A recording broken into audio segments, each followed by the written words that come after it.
Queridos, meus amados, uma boa tarde a cada um de vocês. Quem não me conhece, eu gostaria de me apresentar. Eu me chamo Levi Salles, sou da cidade de Duque de Caxias, aqui no estado do Rio de Janeiro, Brasil, né? Porque eu tenho seguidores em alguns países como Japão, Portugal, Noruega, Estados Unidos. E você que me segue no meu canal, mas ainda não é inscrito, eu gostaria de te pedir, não custa nada, é de forma gratuita.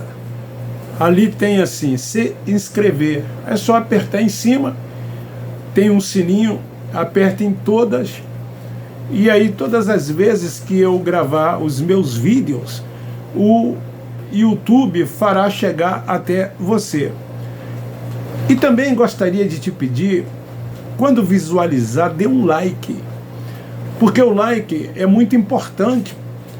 O YouTube recomenda a outras pessoas que não são inscritas no canal, quando se tem muito like. É sinal que as pessoas que visualizam, elas estão gostando dos vídeos. Então, não se esqueça, por favor. Às vezes um vídeo meu bate 800, bate 1000 visualizações e apenas 1/4 de like. Então gostaria de te pedir isso, você estará me ajudando bastante. Eu quero hoje trazer uma palavra e o tema é: a religião esconde isso de você, filho de Deus. Você vai saber ao assistir esse vídeo o que é que eu quero te mostrar que a religião anda escondendo de você. Esse assunto que eu vou trazer, eu pergunto, para qual geração ele pediria conta? Porque está escrito que ele pediria conta. Daí eu pergunto, para qual geração ele pediria conta? Então, quando eu digo que a religião esconde isso de você, você que é filho de Deus,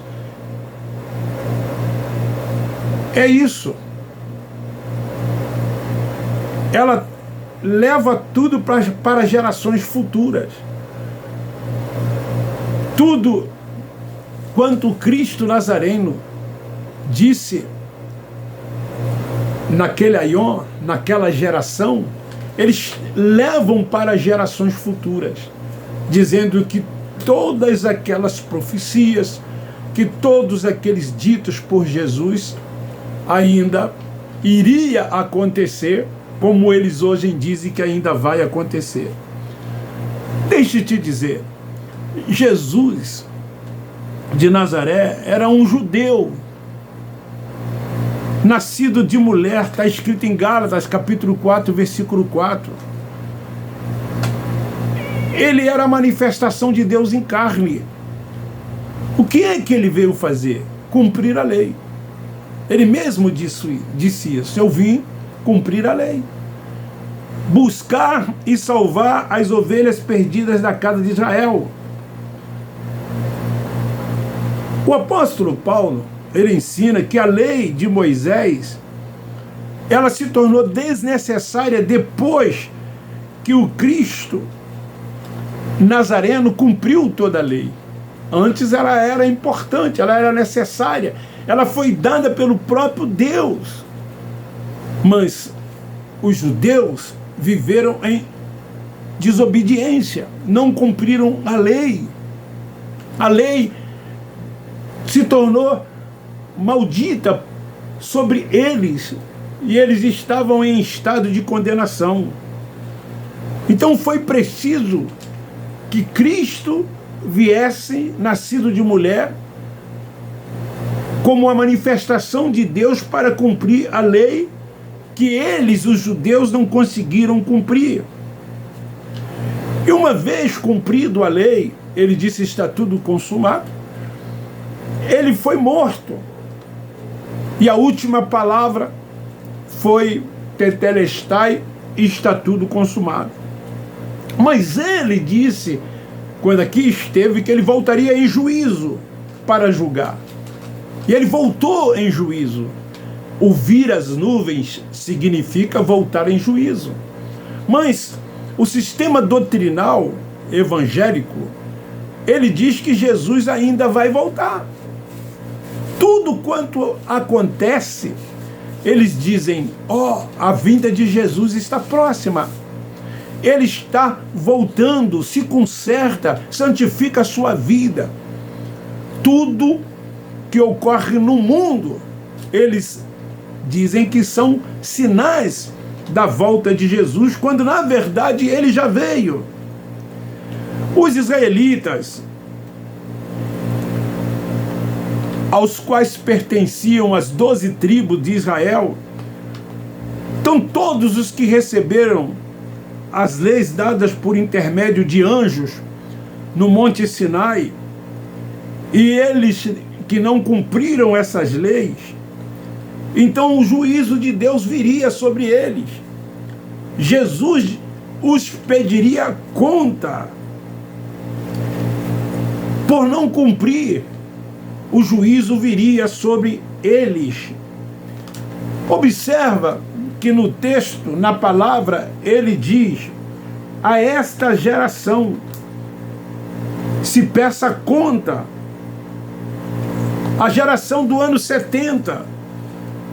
Provavelmente ele tenha dito isso entre os anos 30 e 33. E quando se cumpriu a plenitude dos tempos, o que ocorreu? Ele voltou em juízo e julgou e cobrou toda aquela geração. E a religião esconde isso de você. Ela futuraliza. Ela diz que todos aqueles que rejeitarem Jesus como Salvador, que não se batizarem em águas para a remissão de pecados, que não se tornar membro de uma instituição religiosa evangélica, que não participar, aspas, da Santa Ceia do Senhor, Deus cobrará conta, Deus trará sobre tais o seu juízo. Mas a religião, o que ela faz? Usa de engano, de mentira, dizendo que ele vai voltar. Ele vai voltar para quê se ele já veio? Se ele voltou sobre Israel em juízo, como que ele irá voltar? Se ele disse que voltaria para aquela geração.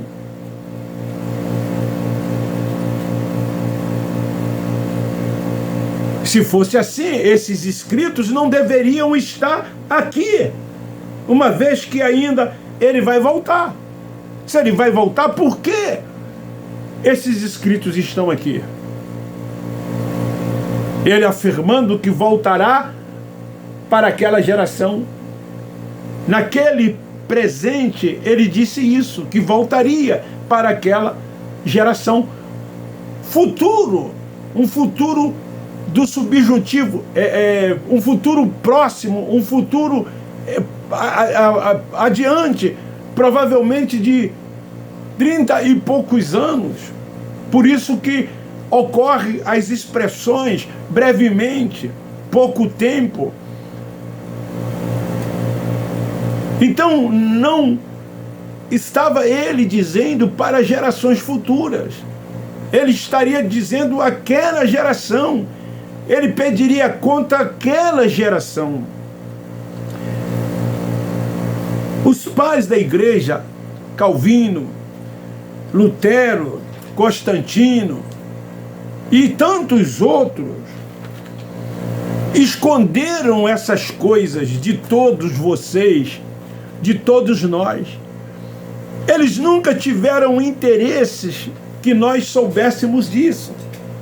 A Igreja Católica, ela estava perdendo adeptos. Havia uma fuga muito grande de dentro do catolicismo romano.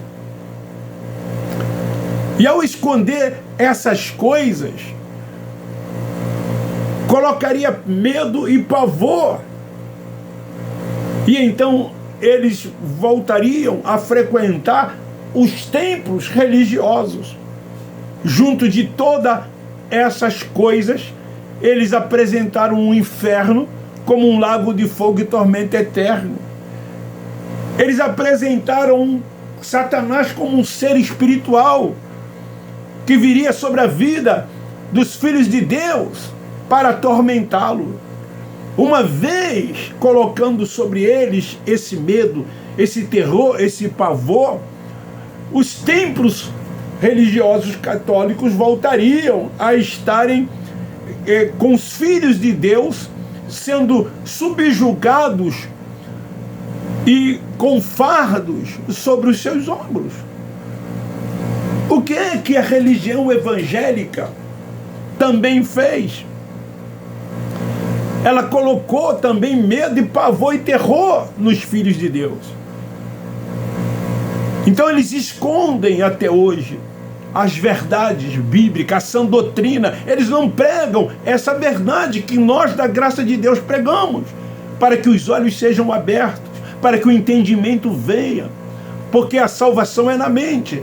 E na hora que a mente for aberta, que o entendimento vier, as pessoas começam a reinar em vida. E a primeira atitude das pessoas é abandonar as sinagogas, é abandonar esses lugares, é sair de debaixo dessas supostas autoridades espirituais, desses homens simples mortais que aterrorizam os filhos de Deus. Eles têm seus interesses, eles têm suas conveniências, mas nós, da graça de Deus, que recebemos o entendimento, a revelação, nós alertamos, porque todos nós somos irmãos, somos todos iguais, estamos nos mesmos patamares, reconhecemos Deus como único, como soberano e Senhor de todos e de tudo. O Senhor é o Espírito é o Senhor. É Ele que controla, é Ele que nos dirige, é Ele que nos guia, é Ele que nos faz entender que somos espirituais.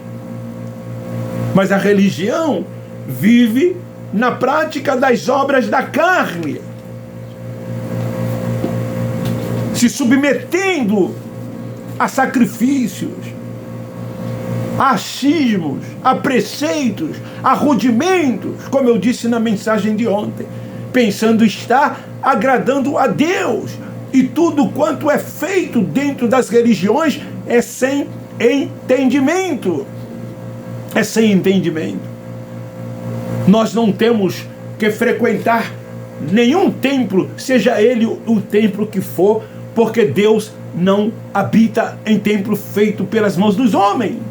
Nós não temos que ter nenhum homem, seja lá a nomenclatura que tiver, como autoridade espiritual sobre as nossas vidas, porque nós não somos isso que vemos ou que dizemos que somos, mas nós somos o Espírito, e Ele, Deus, é Pai dos Espíritos, e nós, como Espíritos que somos, adoramos o Pai em espírito e em verdade, porque o Pai é espírito, e o Cristo Nazareno, ele disse que os verdadeiros adoradores adoram o Pai em espírito e em verdade. Somente com esse entendimento se pode adorar o Pai em espírito e em verdade, porque esta é a verdadeira adoração.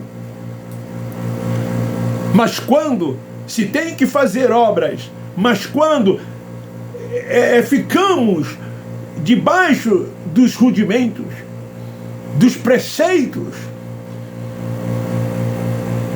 somos carnais e não espirituais, e não tem como discernir. O carnal não discerne estas coisas, não tem como discernir estas coisas, porque eles vivem na prática das obras da carne, voltado para o mundo carnal.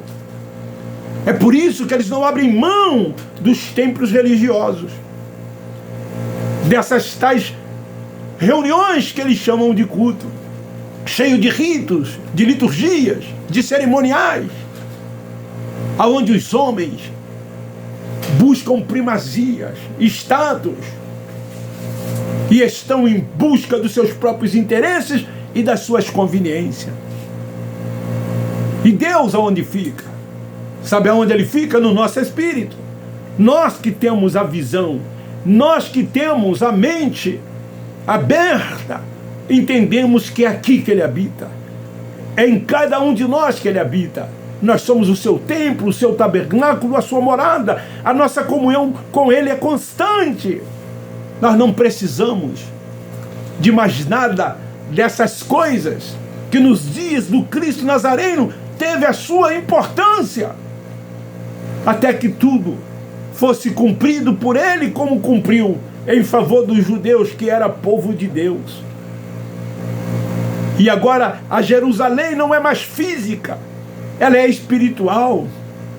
O reino de Deus, ele é espiritual e está dentro de cada um de nós. É paz, alegria no espírito, é poder, é justiça.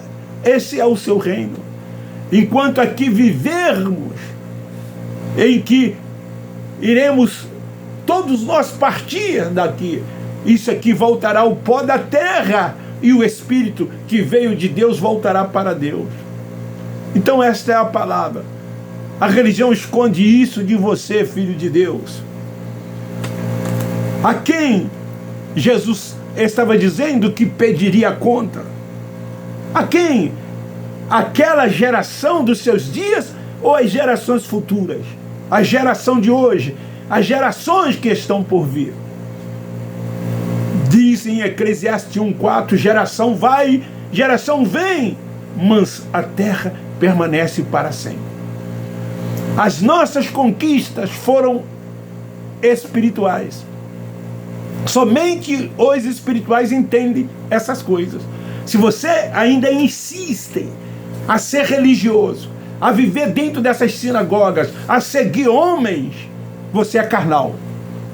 Você é carnal. Você não adora o Pai em espírito e em verdade. Você não é verdadeiro adorador. Você não é verdadeiro adorador. Então, divulgue e compartilhe esse vídeo. Você que não é inscrito, se inscreva, me ajude. Vamos fazer com que os nossos irmãos, que ainda lá estão, possam